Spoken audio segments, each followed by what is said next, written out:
Hey, what's up, everyone? Another video, hopefully short, but you know I'm long-winded, so there's that. Um, this video is about what it means to me to own my own company and to be self-employed. I mean, I'm a small company. I've got a couple guys working for me full-time. My son is basically my partner in this. He has his own company as well, but when he's not busy doing his stuff, he helps me manage our jobs and our different trades that we're involved in. And like I said, I've got 2 other full-time employees and another part-time employee. So I mean, we're small. Our revenue is just into the 7-figure mark, you know, which is nothing in this day and age, but you know. What it means to me to be blue collar, and you know, I've been in business for myself for roughly the last 7 years. Since that time, I mean, my only regret is, and will always be my regret, although I am thankful and grateful for the opportunity, because it was an education for sure. You know, I spent my first career in the restaurant business, working for large corporations. And you know, they were all crazy hours when my kids were young. I worked every night and every weekend and every holiday, basically, until the time that my kids were in their teens. I never was home for anything important, you know, because that's just a requirement when you're in the restaurant business.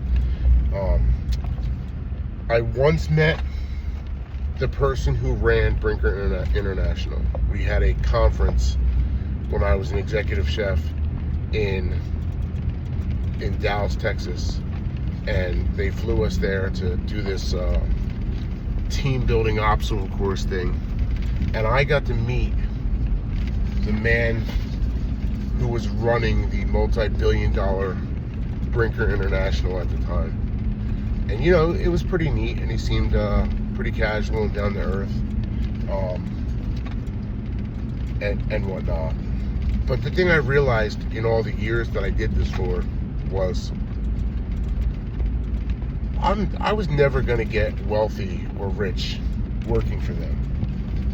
Like most jobs, they pay you just enough to keep you, and they hope that while you work there, you do things like go into debt or even go back to school. They're big advocates, right? Aren't most career jobs big advocates of you continuing your education and whatnot? And they bait you into, oh, you'll be worth more money, you'll get pay raises based on your educational background, blah blah blah. And yeah, but you're gonna have student loan debt, and you're gonna have to work and pay for that, and you know, therefore have to stay employed at that job, you know, in order for you to be able to make your ends meet. And they hope you go into debt and get credit cards and buy cars that you really can't afford, you know, and if they're really lucky, you'll turn around and start a family, have a kid or 2, and get married, and solidify the need for the wages that they pay you, so that now you can literally never do anything else, you know. On a long shot, maybe you'll change companies in the same industry, because that's the only way that you'll be able to interview and be able to get close to back the same wages, or maybe even a little bit more if you're lucky. But you know, you end up staying, sorry, I'm reversing. You end up staying employed doing the same things. So I did that from the time I was 18 to the time I was probably 29. I was probably in the restaurant business for 11, 12 years. And I did pretty well. I went on to become a general manager.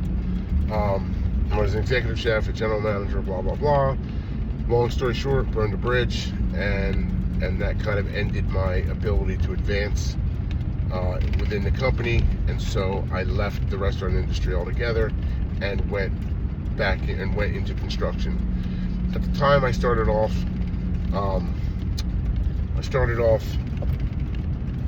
doing drywall work. My father-in-law owned a small drywall company, so we used to sheetrock and spackle, and he was getting older, so he really just kind of kept it all going for me. I mean, not that he didn't need the money, he did, but you know, I was sort of like the main guy, but we were small. I went on to learn all the other trades while he paid me to do drywall, because I'm just curious in that way, and I need to know the answers to everything and how things are done. So, you know, I'd pick the brains of all the other people working on the jobs to try to learn the tricks of their trade that I could do. And then I slowly advanced what I did from drywall into painting, into then some trimming, and then some tile work and laminate floors and so on and so forth. And then I got lucky and I worked for I got tied in with a builder, and he was a remodeler back in Pennsylvania, and he always did nice work. But then he moved to where we are now, down in the Jersey Shore, and he started building down here. That was after the economy crash of 2008, 2009. So he moved down here, and shortly thereafter I started commuting to this area to do work for him. And then also he kind of hired me full time to you know, to do different things. And for him at that period of time, I was kind of doing cleanup. I was doing some tile work for him, but I was also managing some of the trades as they went through. Ultimately I ended up, we were building a lot of houses together. Not together. He was building a lot of houses. He was the finance guy, and you know, and did that part really well. And I learned a lot. You know, I had to work with all the various subs and schedule material deliveries and schedule the subcontractors and meet them, and then also do all the inspections with all the inspectors and whatnot. And I mean, it was really an education, and I'm grateful for that. I guess if I had to cut something away, is I probably should have skipped the restaurant business and just gone into construction when I was 18. You know, because I probably could have done a lot better by this point in my life. And that's not to say that we're not doing well. You know, I feel perpetually behind the eight ball, if you will, about you know, where I am, where the company is, and whatnot. And you know, I'm going to be 50 this year, so I don't really know how many years I've left being able to physically get at it anymore. You know. And that's not that I do a ton of physical labor these days. I mean, if you watch my videos, I'm almost always driving from one place to another, because I always have several things going on and people to manage and different trades at different spots, or I'm running back and forth to different supply yards to get material, and that's when I do all of these recordings. But about 7 years ago, we had a falling out, and I decided that I was going to go off on my own. And I mean, it was quite possibly the scariest moment of my life, was just giving my notice and going, and just sort of trying to form my own little company. And I remember my first job was at Backsplash, that a local guy hired me to do, you know. And yeah, it was certainly a scary time for me. I spent an awful lot of time, you know, in depressed, if you will, drinking in my shed, making pallet furniture, because, hold on a second.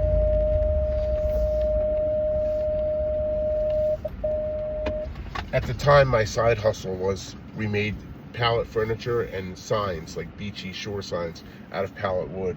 And I've always been very handy and to be able to do stuff, so so that was kind of my side hustle. And for a short period of time when I first started my company, I actually depended on that money. I mean, I can't believe it, but there were times where I knew I had to make $2,500 this month out of garbage wood to be able to pay a mortgage and pay our bills and whatnot. And I pulled it off. You know, I was advertising a bunch of it on Facebook. We were doing kind of like flea markets and yard sales and whatnot. And then during the day, I had my little company, and I was slowly trying to build work, you know. Of course, I was working for way less than I should have been, but at the time, I needed the money, and I needed to work, and I needed to make sure that nobody could undercut me. So, and that's the way that it went. It's evolved over the years, and we've grown, and we're doing. We're doing fairly, for us. We're doing fairly well. Like I said, we're like a high 6, low 7 figure company. Standard profit margin. Pay a lot in taxes, of course. It's funny how you don't learn that until you start making your own money, like, and once you cross those thresholds of income, how much the taxes increase. I mean, it is nuts. But whatever. I'm blessed and I'm thankful. But what it means to me today is a big key factor for me is, and I still say this, like I want to own my time. That's why I'm self-employed. That's why I run my own company. I want my time to belong to me, and therefore belong to my family, if that's what I choose. I don't want anybody to be able to tell me where I have to be at what time and what I need to do. They're my decisions. And if I decide to go out to work every day and not stay home with my wife and my kids and my grandkids because I got to make ends meet, that's my decision, and nobody else can dictate that for me. So I take a lot of pride in the idea that I do own my time, because I do own my own company, and nobody owns my 9 to 5 other than me. Oh, it's a nice Chevelle pulling up next to me. Beautiful car. So yeah, I own my time, and yeah, I wouldn't have it any other way. I find it a crazy thought to think that I started this with my restaurant business thing, because I said to you I was lucky enough to meet Norman Brinker one time in my life, and I worked for them for 11 years, right? How many of you out there work for a company and have never met the owner or the CEO? I mean, the vast majority of Americans that work for somebody else have no idea who owns their 9 to 5. And if you were to write that out there and like as a job application and send it out there, like, would you even consider taking the job knowing that you may potentially never even know the person or meet the person that actually employs you? I mean, like how insignificant does that make you feel? Or would that make you feel that this company runs and you'll never have to meet the person who profits the most from it or makes the most money from it? You know what I mean? Now, granted, I'm not trying to say that there's not good companies out there. Of course there are. I just find it a strange thought to think that you could work for a company for 40 hours a week, which is roughly 2,000 hours a year, over a 40-year period of time. That's 80,000 hours of your prime, most productive hours of the day, right? And never lay eyes on the people, who are running it, whose company it is, or who are running the corporation, or the people that sit on the board of directors, for that matter. Like, it just seems a wild thought to me. So yeah, for me, owning my own company is a must. I doubt I could ever go back to working for anybody ever again, unless it was like something simple and I understood it and it was on my terms. Like maybe when I get older, I'll go work at like a Home Depot or something, because I already halfway work there when I'm in the store, as I know more about the location of every product that they have than anybody that works in the store, and whatnot. I helped somebody today who was trying to have somebody who works there help them look for these magnetic catches for cabinets, and the guy who worked there had no idea. But I was like, oh, they're in the next aisle, and I walked him down there and showed him that, and then said, oh, there's some other ones in the aisle that you were in as well. Just shit you pick up that you're in there all the time buying different things. But yeah, they're my thoughts. You know, if I have any message in this, it's to start a company, be your own boss, own your 9 to 5, and that's it. Like and subscribe, share me with anybody, comment if you'd like. I'd certainly like to debate this, you know, if you want. And yeah, that's what I got. Thanks.